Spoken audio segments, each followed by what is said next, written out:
दुबईतल्या air show मधून एक महत्त्वाची गोष्ट समोर आली आहे। तर रशियाने भारताला 5व्या पिढीचं Su-57 stealth fighter jet offer केलंय। हे fighter jet full technology transfer आहे, engine, radar, AI, stealth tech आणि बरंच काही। रशिया म्हणते तुम्हाला हवं ते घ्या। रशियातील रोस्टोकचे मुख्य कार्यकारी अधिकारी सर्गेय चेमझोव म्हणाले की रशियाचे भारताबरोबर चांगले संबंध आहेत, तसंच भारताच्या सर्व मागण्या स्वीकारा असंही त्यांनी म्हटलंय। मित्रांनो, रशिया भारताचं नातं हे हिमालया एवढं मजबूत आहे। निर्बंध असतानाही रशियानं S-400 दिलं। आता तर रशियाने भारताला Su-57 स्टेल्थ फायटर जेट तंत्रज्ञान हस्तांतरित करण्याबाबत ऑफर दिली आहे।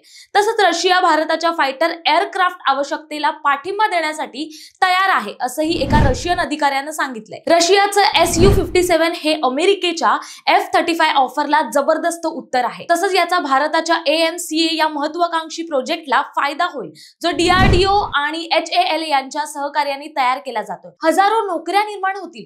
अमेरिका काय म्हणेल याकडे दुर्लक्ष करायला हवं, कारण केवळ जेट नाही, भारताच्या डिफेन्स स्वावलंबनाची गुरुकिल्ली आहे। Su-57 ची ही गेम चेंजर डील स्वीकारून भारत आपल्या शत्रू राष्ट्रांना धडकी भरवण्यासाठी आणि अवकाशात आपली अद्वितीय शक्ती सिद्ध करण्यासाठी मोठी भरारी घेणार का?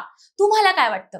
भारताने अमेरिकेच्या F-35 ऐवजी रशियाची Su-57 ची फुल टेक्नॉलॉजी ट्रान्सफर ऑफर स्वीकारून आपल्या AMCA प्रोजेक्टला अधिक बळकट करावं का?